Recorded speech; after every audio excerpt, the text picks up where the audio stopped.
सरकारी शाळेचे खाजगीकरण व कंत्राटी भरती करण्याचा शासन निर्णय रद्द करावा यासाठी मोर्चा काढण्यात आला होता। मोर्चा डॉक्टर बाबासाहेब आंबेडकर ते जिल्हाधिकारी कार्यालय असा होता। या मोर्चामध्ये बहुसंख्येने अनेक कार्यकर्ते उपस्थित होते। डॉक्टर बाबासाहेब आंबेडकरांचा भारतीय संविधानाचा भारतीय संविधानाचा भारतीय लोकशाहीचा भारतीय लोकशाहीचा डॉक्टर बाबासाहेब आंबेडकरांचा डॉक्टर बाबासाहेब आंबेडकरांचा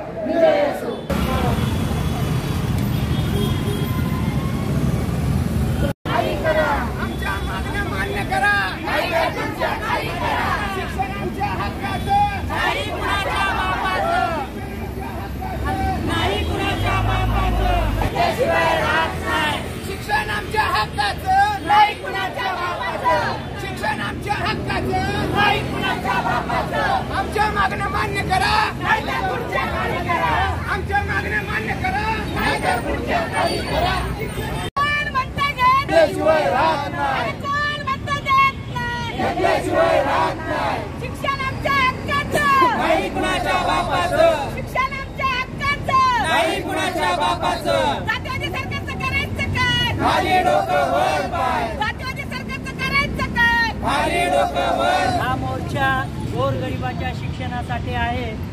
या ठिकाणी आमचे वरिष्ठ नेते वसंतदादा साळवे, या ठिकाणी मानव कांबळे साहेब, शैलेंद्र मोरे साहेब, कुठल्या होते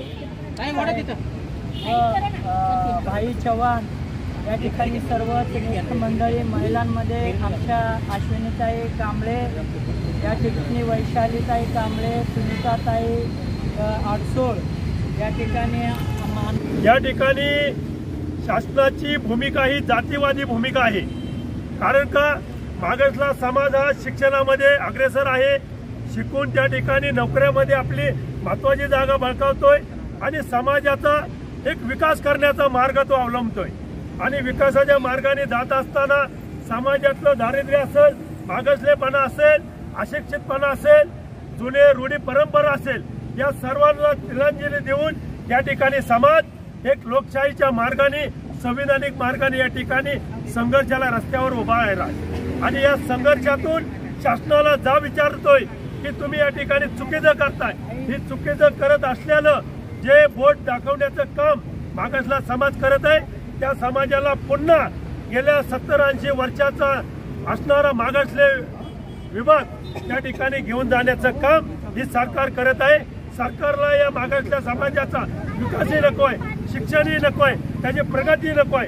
या समाजाला पुन्हा गळ्यामध्ये मडकं आणि पाठीला खराटा अशा पद्धतीचं शासनाचं धोरण आहे।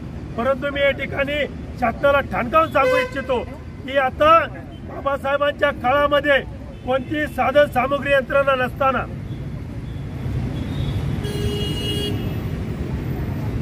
कोणतेही साधन सामग्री नसताना, कोणतेही यंत्रणा नसताना डॉक्टर बाबासाहेब आंबेडकरांच्या पाठीशी लाखो समाज या ठिकाणी उभा राहिला होता।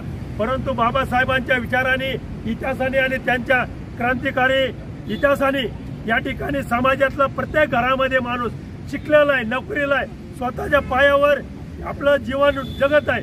असा समाज यंत्रसामुग्रीसह रस्त्यावर उतरून या शासनाचा तीव्र निषेध करेल, शासनाला पोलतीभोई करेल। सर्वांना क्रांतिकारी जय भीम। हा आवाज हा खूप महत्वाचा आहे 2024 साठी, कारण की हा मनुवादी सरकार इथे येऊ पाहत आहे पुन्हा।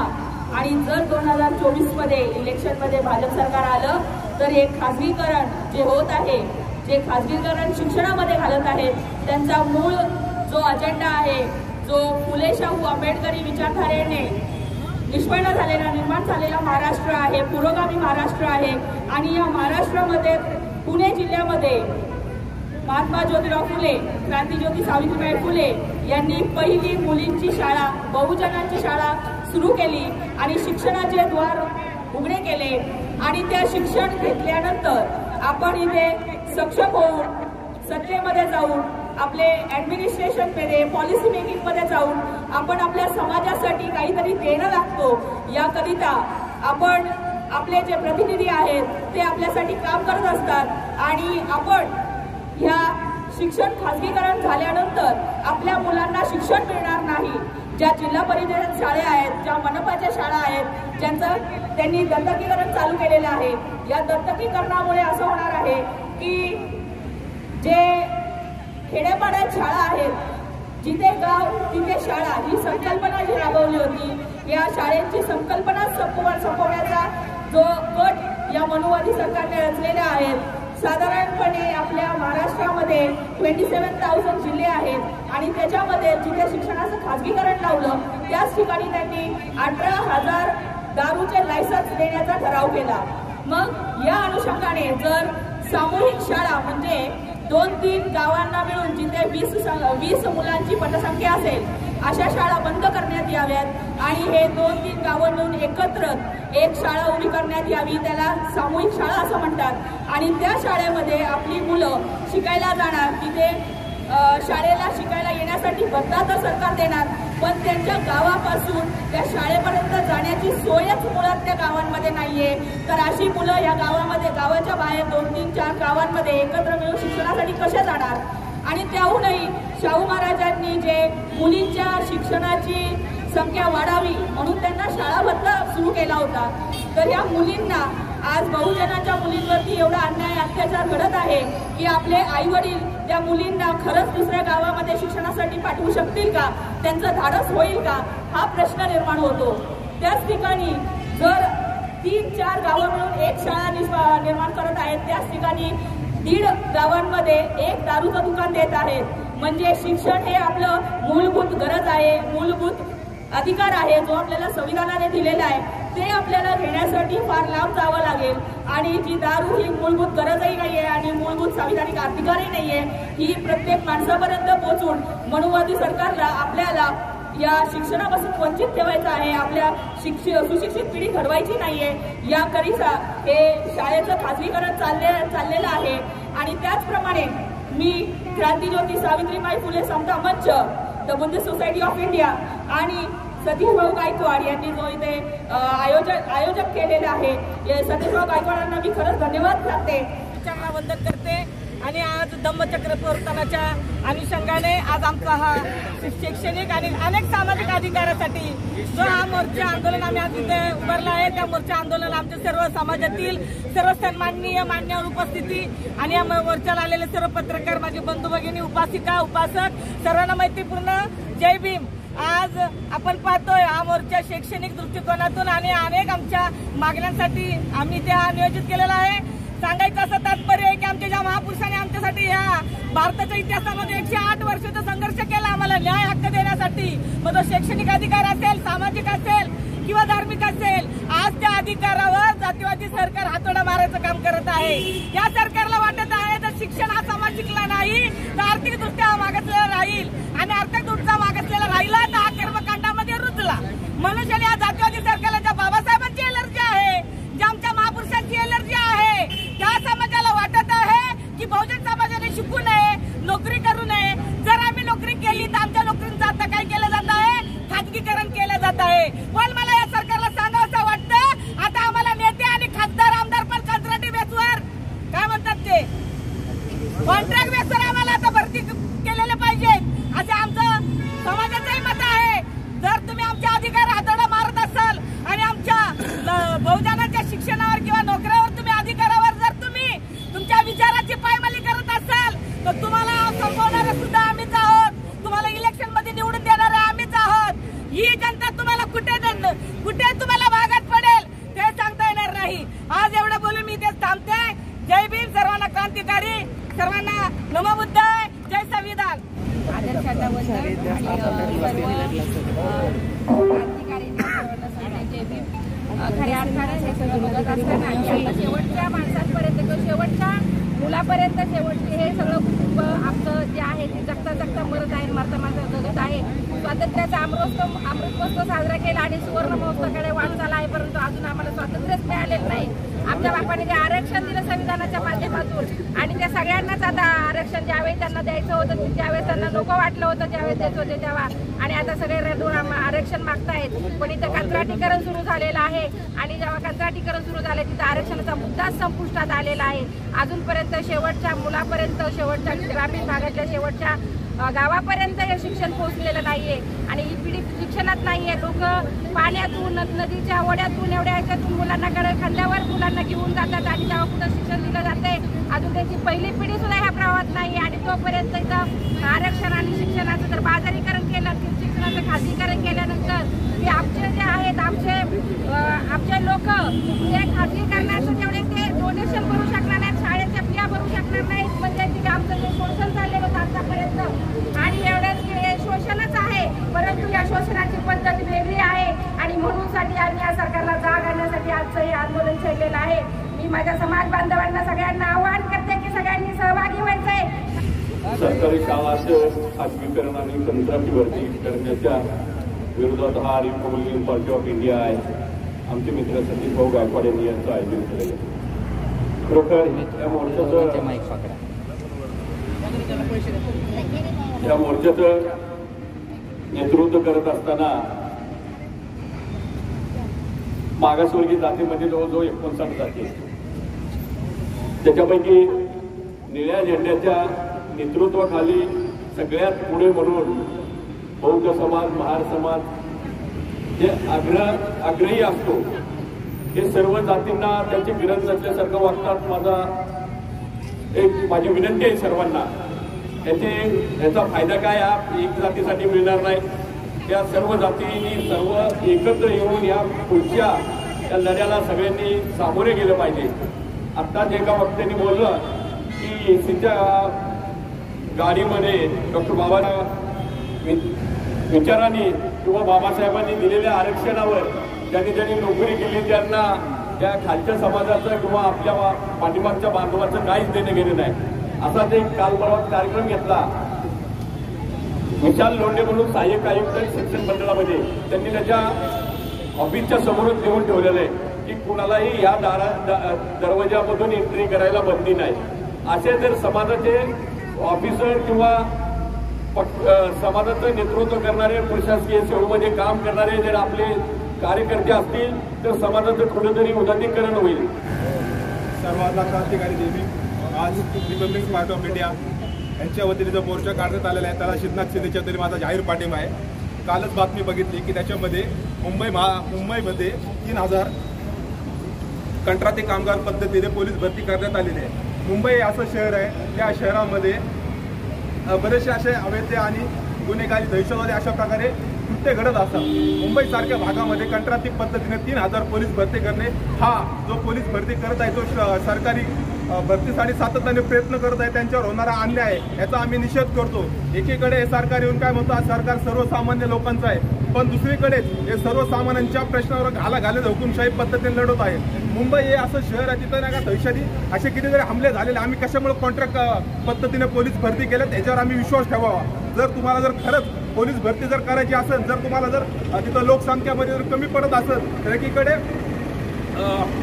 कॉन्ट्रॅक्ट पद्धतीने करण्यापेक्षा ते होमगार्ड असतील त्यांना एक संधी देण्यात यावी. आणि जर त्याच्यामध्ये जर कमी लोकसंख्या पडत असेल तर जे पोलीस भरती करत आहेत 3-3, 4-4 वर्ष पोलीस भरती होऊनही जर ते पास होत नसेल त्यांना एक संधी म्हणून कॉन्ट्रॅक्ट पद्धतीने त्यांना एक चान्स म्हणून 11 महिन्यासाठी त्यांना त्यात रुजू करावे. महाराष्ट्र सरकारने जे काही 2 GR काढले, एक सरकारी क्षेत्रातलं खाजगीकरण आणि दुसरी गोष्ट म्हणजे जेवढ्या काही सरकारी शाळा आहेत त्या सरकारी शाळांचं दत्तक स्वरूपामध्ये प्रायव्हेट कंपन्यांना चालवायला देणं, हे जे 2 GR आहेत हे अत्यंत खाजगी आणि आपल्या समाजातील मुलांसाठी अत्यंत धोक्याचे आहेत. या सरकारच्या धोरणाच्या विरोधात रिपब्लिकन पार्टी ऑफ इंडिया आहे सतीश गायकवाड सरांनी जो त्यांच्या विरोधामध्ये मोर्चाचं आयोजन केलं होतं. गेले 15 दिवस झाला आम्ही मोर्चाचं आयोजन करतोय, लोकांना भेटतोय, लोकांना सांगतोय, तळमळीने सांगतोय, लोकांपर्यंत आम्ही पोहोचतोय. पण ज्याप्रमाणे लोकांची गर्दी इथे पाहिजे होती ती गर्दी आम्हाला दिसली नाही. याच्या मागचं कारण आहे की इथल्या ज्या व्यवस्थेने लोकांना वेगवेगळ्या क्षेत्रामध्ये गुंतवून ठेवलेलं आहे. म्हणजे एका बाजूला सण उत्सव वगैरे साजरे करायला लावायचे आणि दुसऱ्या बाजूला असे गुपित GR काढायचे आणि त्याच्याकडे दुसऱ्या लोकांचं लक्षच गेलं नाही पाहिजे. हे GR एवढे खतरनाक आहेत की याचा विचारही आपण करू शकत नाही. आत्ता फक्त खाजगीकरण केलेलं आहे. आत्ता दत्तक स्वरूपात देणं शाळांचं काम चालू केलेलं आहे. म्हणजे यांनी पोलीस भरती प्रायव्हेट केलेली आहे, कंत्राट पद्धतीने भरलेलं आहे. यांनी MBBSच्या डॉक्टरची पदं ही कंत्राट पद्धतीने दिलेली आहे. तहसीलदार सारख्या महत्त्वाची पदं कंत्राट पद्धतीने दिलेली आहे. म्हणजे आम्ही पूर्वी शिकत नव्हतो तर नोकऱ्यांची मारामारी होती. आता आम्ही शिकायला लागलेलो आहोत. आमची मुलं मोठ्या पदावरती चाललेले आहेत आणि ज्या वेळेस आम्ही या सत्ता काबीज करू शकतो, आम्ही मोठ्या पदावरती जाऊन आम्ही अजून आमच्या बाकीच्या समाजाची उन्नती करू शकतो, तेव्हा या सरकारने आमचं शिक्षण बंद व्हावं त्यासाठी यांनी खाजगीकरण सुरू केलं. जपानसारख्या एका गावामध्ये जिथे फक्त त्या गावामध्ये जायला पॅसेंजर नाही आहेत, तिथून पॅसेंजर येत नाही म्हणून ते सरकार ती ट्रेन बंद करणार होती. साकी शिरोगामी असं या गावाचं नाव आहे. तर ती ट्रेन बंद करणार होती, पण त्या गावामध्ये एक मुलगी फक्त शाळेत, एकच मुलगी आहे जिला शाळेत जायला ती एकच गाडी होती. त्या एका मुलीसाठी त्यांनी ती ट्रेन चालू ठेवली तिच्या शिक्षणासाठी. एवढं ते गांभीर्य त्या जपानसारख्या शहराला आहे, त्या देशाला आहे. पण आपल्या महाराष्ट्रामध्ये, आपल्या भारतामध्ये शिक्षणाचं गांभीर्य हे कुणी ठेवलेलंच नाही आहे. या सरकारला आता आपण बघतोय आधीमध्ये महाराष्ट्रामध्ये काय चाललेलं आहे, देशामध्ये काय चाललेलं आहे. म्हणजे पैसे घ्या, खोकी, XYZ जे काय असेल ते सगळा प्रकारे एका बाजूला चालत असताना शिक्षणाकडं दुर्लक्ष केलेलं जात आहे. आणि हे जे सरकारचं धोरण आहे त्या धोरणाला आम्ही विरोध करत आहोत. बौद्ध संत परमपूज्य डॉक्टर आंबेडकर यांच्या विचारांना सर्वप्रथम अभिवादन करतो आणि आजच्या या ठिकाणी जे मोर्चाचं आयोजन केलेलं आहे त्या मोर्चाच्या आयोजकाचं या ठिकाणी अभिनंदन करतो की त्यांनी किमान या विषयाला जे खाजगीकरण आहे शिक्षणाचं त्या विषयाला वाचा फोडली आणि भावी पिढीला दिशा देण्याचं काम त्यांनी या ठिकाणी केलेलं आहे. आणि त्यांच्याच विनंतीला मान देऊन या ठिकाणी विविध पक्ष संघटनेचे पदाधिकारी नेते या ठिकाणी उपस्थित झालेले त्यांचं देखील या ठिकाणी अभिनंदन करतो.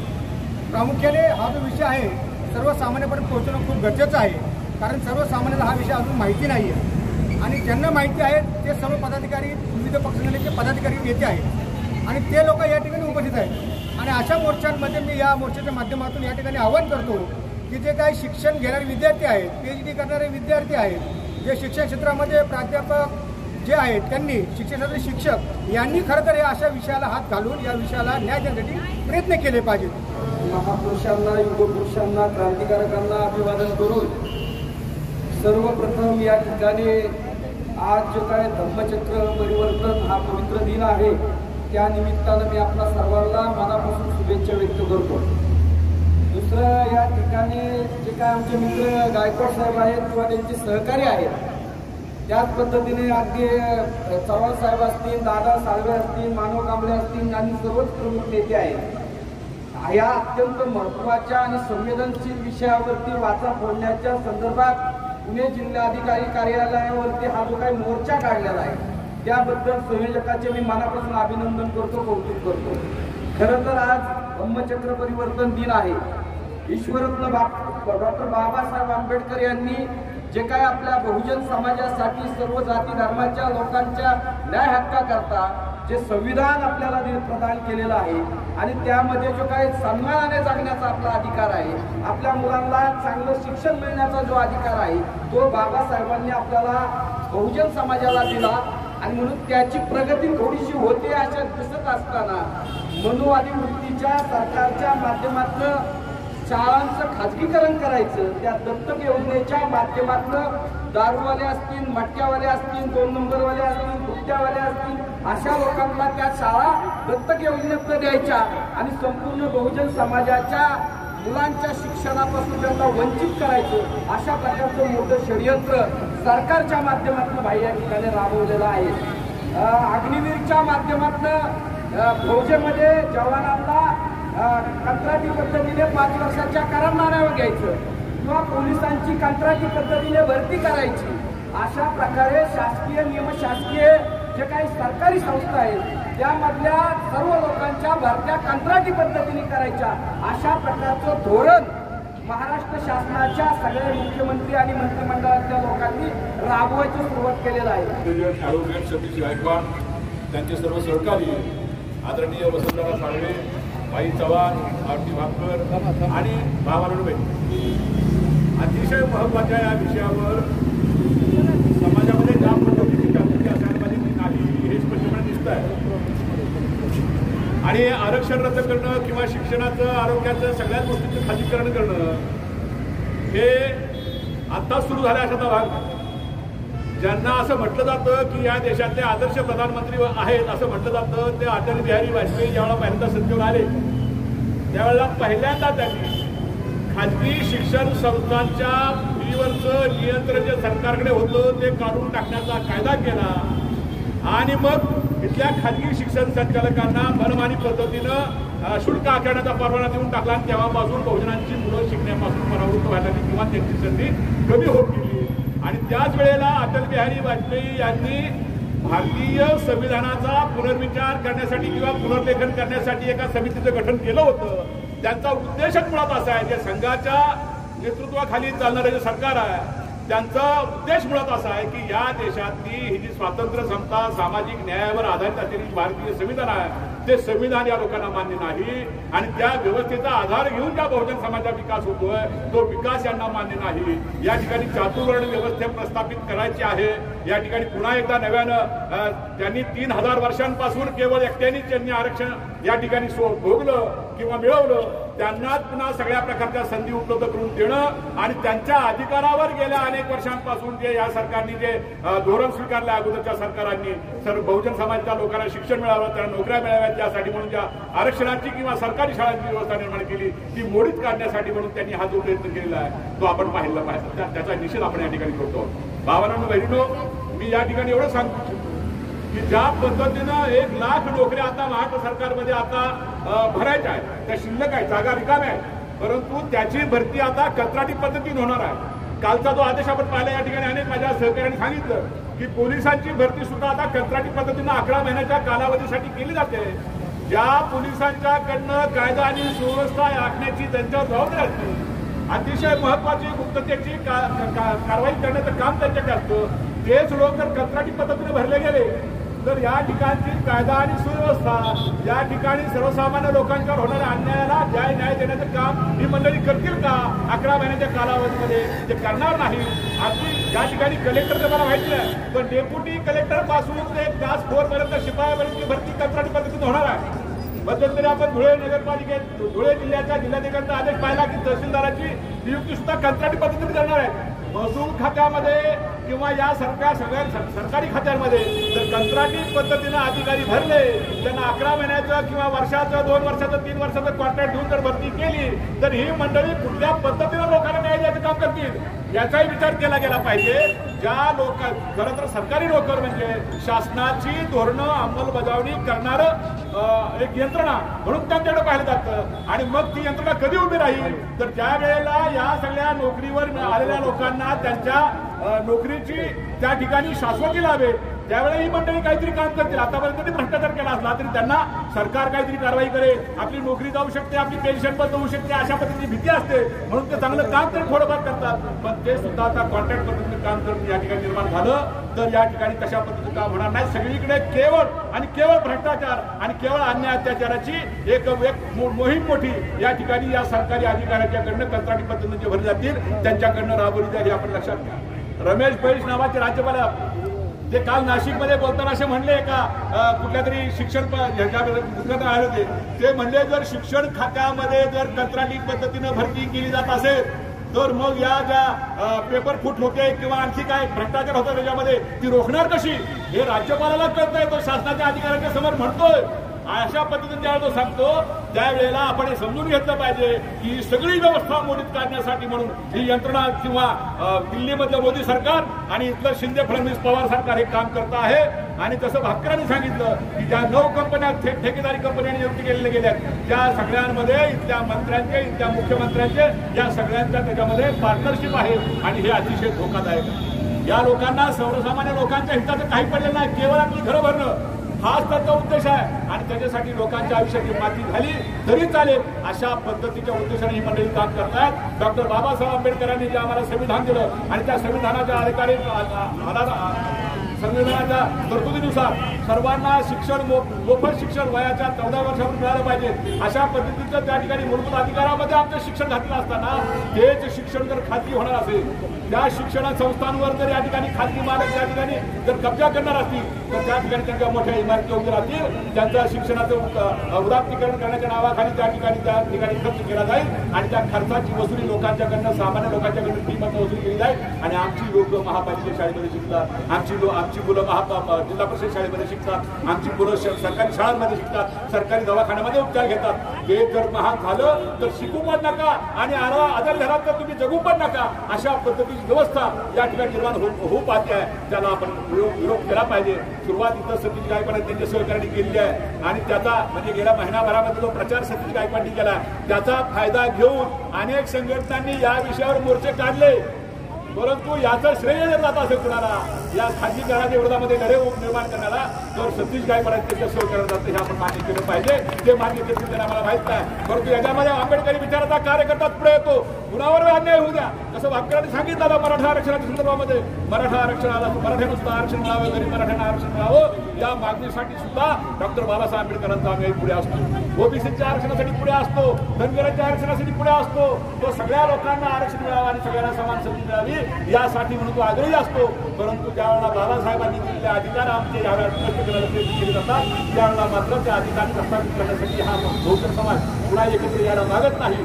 त्यांची एकत्र आणण्याची प्रक्रिया आपल्याला सुरू करावी लागेल. एवढंच आजच्या या ठिकाणी सांगतो. खूप वेळ झाल्यामुळे न बोलता पुन्हा एकदा आपल्या सर्वांचं अभिनंदन करतो की ज्या पद्धतीनं आणि ज्या निष्ठेनं आपण काम करतो आहोत ती निष्ठा आणि ती पद्धत अशीच कायम ठेवून आपली संख्या वाढवणं हे इथून पुढच्या काळामध्ये आपलं ध्येय असलं पाहिजे आणि ती संख्या वाढवून या मागण्यांना या मोर्चाच्या ज्या मागण्या आहेत त्या मागण्यांना सार्वत्रिक स्वरूप करण्यासाठी म्हणून, मंत्रालयाला जाग यावी यासाठी म्हणून, सरकारला जाग यावी यासाठी म्हणून, समाजाला जाग यावी यासाठी म्हणून जे प्रबोधनाचे कार्यक्रम करावे लागतील ते इथून पुढे सातत्याने आपण करण्याचा निर्धार करूया. एवढीच या ठिकाणी आवाहन करून थांबतो. धन्यवाद. जय भीम, जय बुद्ध, नमस्कार. आणि सरकारी सरकारी कार्यालयामध्ये सर्व जे कॉन्ट्रॅक्ट पद्धती आहे ते बंद झाले पाहिजे. विषय होते लोकांमध्ये जनजागृती केली. सर्व कार्यकर्त्यांचं अभिनंदन करतो मी.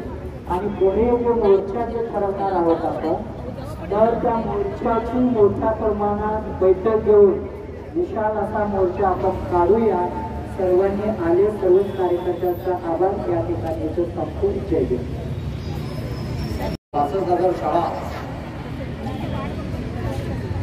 या चालवायला खाजगी संस्थेला दिल्यानंतर या ठिकाणचे दलित, आदिवासी आणि बहुजन समाजाचे सगळेच गरीब विद्यार्थी हे शिक्षणबाह्य होणार आहे आणि याचा धोका ओळखून आदरणीय सतीश गायकवाड आणि त्यांच्या सहकार्याने हा मोर्चा आयोजित केला.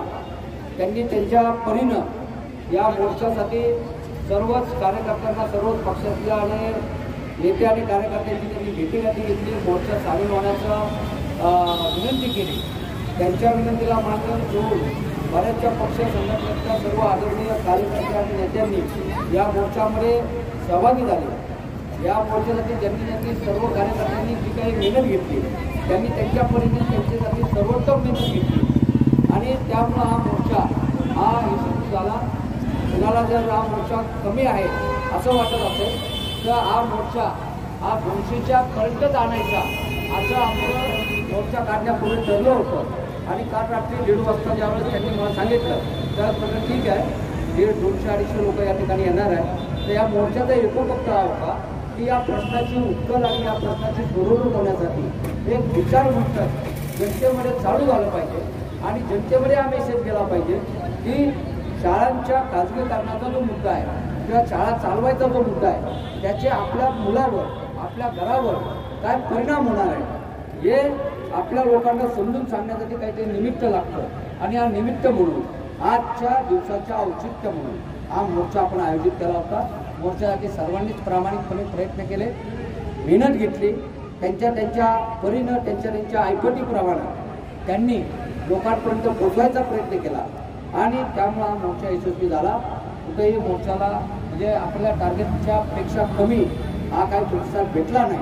आपल्या टार्गेटप्रमाणेच मोर्चाला लोक आली. जवळजवळ 16-17 पक्षाचे पदाधिकारी या मोर्चामध्ये सहभागी आहेत आणि आता आमचं मोर्चाच्या पूर्वी असं ठरलेलं आहे की इथून गेल्यानंतर प्रत्येकाने आपल्या हजार घरामध्ये जाऊन या प्रश्नाच्या संदर्भामध्ये जनजागृती करायची आणि जानेवारीच्या शेवटच्या आठवड्यात किंवा फेब्रुवारीच्या पहिल्या आठवड्यात, कारण JR तर निघालेला आहे आणि JR ॲब्युलिश करणं, JR रद्द करणं यासाठी फक्त एका शहरातनं नाही तर महाराष्ट्रातल्या विविध जिल्ह्यातनं गावातनं आपण ताकद संघटित केलं पाहिजे, जनमत संघटित केलं पाहिजे.